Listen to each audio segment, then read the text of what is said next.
Mais là, ils sont... Je pense qu'ils sont déjà arrivés. Ouais. Ça fait 30 minutes qu'ils sont là. Mais ils doivent être dans les rayons, on va pas pouvoir les voir. Ils doivent être en désert.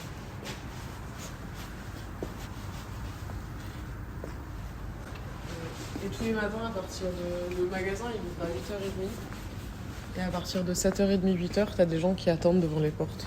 Mais parce que le matin, on met en rayon, en fait, on a tous nos articles à 1€ ou 2 parce qu'ils vont se perdre. Et du coup, c'est la course. Vraiment, quand ils rentrent, ils courent littéralement vers les rayons où t'as les produits en réduction pour tout prendre. Ouais, c'est la course le matin. Mais voilà. Et après, on doit se taper aussi le matin tout le nettoyage du parking. On prend un caddie, on met une poche poubelle. Souvent, tu vas récupérer la poubelle qui est là. Tu la mets dedans, on a une sorte de pince. Tu passes dans tout le parking récupérer le moindre petit papier qui traîne. Parce que... Ouais, c'est infernal. Surtout que souvent, ils nous envoient le faire alors qu'il y a déjà plein de gens. Et du coup, tu dois slalomer entre les voitures, entre les caddies, entre les gamins. Et personne fait attention à toi. Et toi, t'es là comme ça et c'est tout ramassé. Puis des gens devant toi, ils balancent leur ticket de caisse par terre. Et là, vous êtes gentils.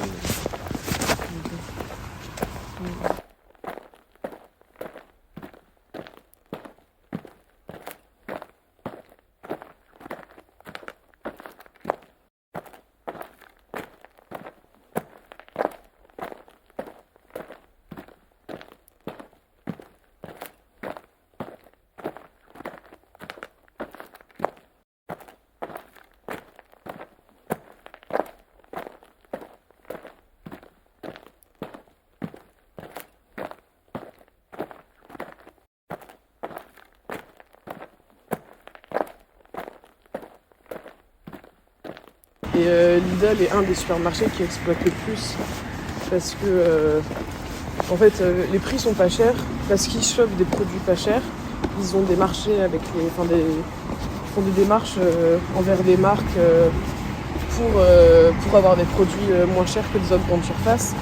Mais il y a aussi le fait qu'on est en sous-effectif tout le temps en fait. Oui, je me rappelle dans le sud quand je me suis fait embaucher, mon responsable m'avait dit que genre, c'était limite un exploit si j'arrivais à rester, enfin si je restais plus d'une semaine, parce qu'en fait ils ont une tonne de nouveaux employés qui restent entre une semaine et un mois de max pour la période d'essai. La particularité de Lidl, c'est que techniquement tu peux très vite évoluer. Alors, tu peux très vite passer d'employé polyvalent à chef caisse, à responsable, et du coup il y a des personnes qui ont voulu... qui ont fait le choix de faire carrière entre grands guillemets chez Lidl et donc ils sont restés pour évoluer. Et en fait tu vois, une fois que tu arrives chef caisse par exemple, bah, t'as beaucoup moins de taf que les employés polyvalents. Je suis tellement contre ce genre d'endroit et c'est de la destruction partout en fait, destruction des employés, destruction des commerçants à qui ils achètent les produits, surtout les petits, destruction des terres où ils construisent encore et encore des magasins, des structures partout. Donc, si on peut leur voler un minimum. Les nouvelles recrues, souvent du coup, c'est des étudiants ou c'est des personnes en âge de pouvoir faire des études. Et soit qui, comme moi, font des pauses pendant une année et du coup ont besoin de travailler ou quoi que ce soit, mais ils savent qu'ils ont la possibilité derrière de faire autre chose. Je pense qu'en tout, il devait y avoir entre 10 et 15 étudiants dans ce Lidl. Et c'est que les étudiants qui travaillent le week-end, parce que les employés de la semaine, eux, ils aient leur week-end de repos. Mais techniquement, dans les Lidl les plus récents, t'as pas... avant, t'avais en fait en réserve un écran avec toutes les caméras qui diffusaient en direct ce qui se passait. Et maintenant, t'as plus accès à ça du tout.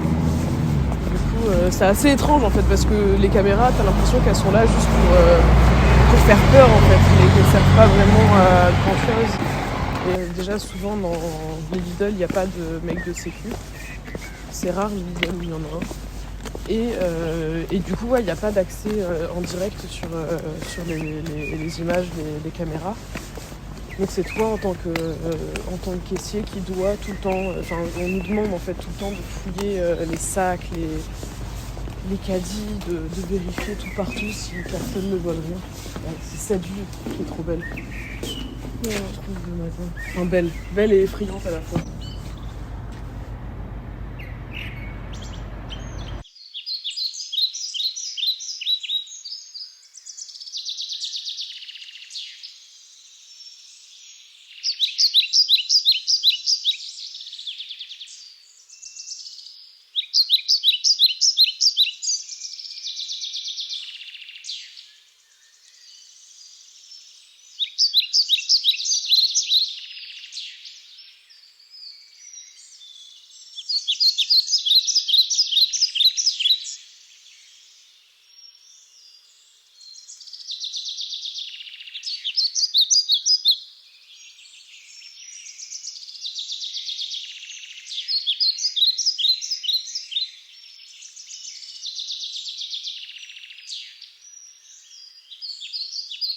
Et en fait, quand tu décortiques toutes les histoires d'argent dans ces magasins, c'est terrifiant. C'est terrifiant comment toi, tu grappilles des miettes en bas de l'échelle et on te donne comme étant responsable de tout l'argent que les Lidl engrangent. Mais en même temps, tu vois jamais cet argent, quoi. Et ça va dans le siège social où c'est des personnes haut placées qui engrangent le plus. Mais je trouvais ça fou en fait d'arriver à parler de chiffres aussi hauts alors que nous on est des petits employés polyvalents qui gagnent quasiment rien en fait.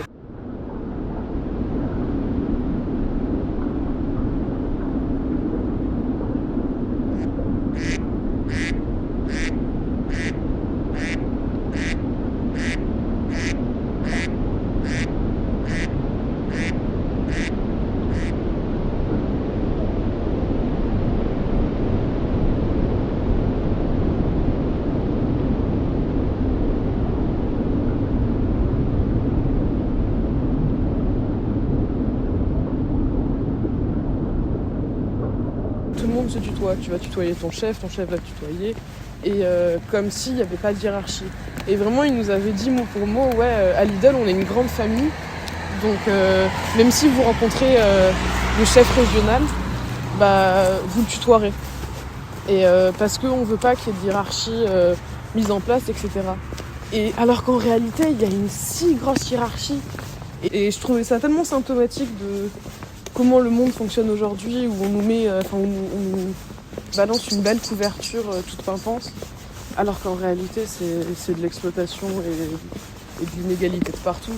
Mais parce qu'on fait des sortes de politiques ou une sorte de propagande toute belle et toute rose, ça passe. Et voilà. Et du coup là tous les matins, j'accrochais mon petit vélo ici. Okay. Et après j'attendais devant la porte que la personne responsable du jour arrive avec les clés pour nous laisser rentrer. Mais c'est vrai qu'ici il y avait aussi ce truc de les clients des fois face à toi, ils vont te remettre un produit qu'ils ont pris au frais dans un rayon où tu as les chocolats par exemple. Et si tu essaies de leur expliquer que le produit, s'ils le mettent là, il part à la poubelle le soir quoi. Et puis après c'est à nous aussi pendant la journée et le soir pendant 1 heure de faire le tour de tous les rayons, de récupérer tous les produits qui ont été dérangés et de les remettre à leur place. Et ça nous fait perdre un temps fou. Mais sauf que le client, ça m'est déjà arrivé de m'être fait envoyer chier par des clients en mode c'est ton taf, quoi, t'es payé pour ça, donc je me fais pas chier. Et dans ce moment-là, c'est ça, il y a ce truc de en fait les gens réfléchissent comme par fraction de vu que eux c'est le moment où ils font tout, c'est le moment de liberté entre gros guillemets, ils vont plus réfléchir à n'importe quelle conséquence de leur âge. Ils vont plus être en automatique de je suis là pour une tâche, c'est faire les courses et tout ce qui m'entoure, toute la condition des autres autour de moi. Je la calcule plus parce que je la calcule toute la journée au taf ou quoi que ce soit. Donc, et vu que toi, c'est toi là ton moment de travail,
Mais là, tu sens vraiment cette espèce de décalage où eux aussi, tu le vois quand ils sont épuisés par leur taf et ils viennent, ils font des comptes, ils te parlent à moitié parce qu'ils n'ont pas envie de parler.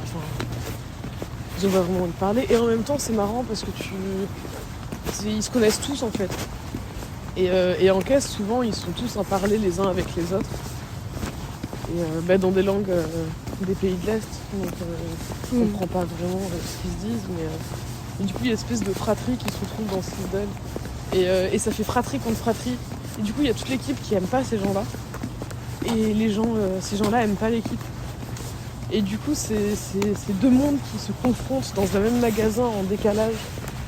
Où t'as c'est du coup les ouvriers qui arrivent dans ce pays et qui essaient de s'adapter plus ou moins et qui se font exploiter, qui viennent faire leurs courses dans ce magasin où nous aussi on est exploités et c'est la petite population blanche des petites villes comme ici qui travaillent et du coup il y a une espèce de racisme et de haine qui se crée les uns envers les autres qui est assez fulgurante au final.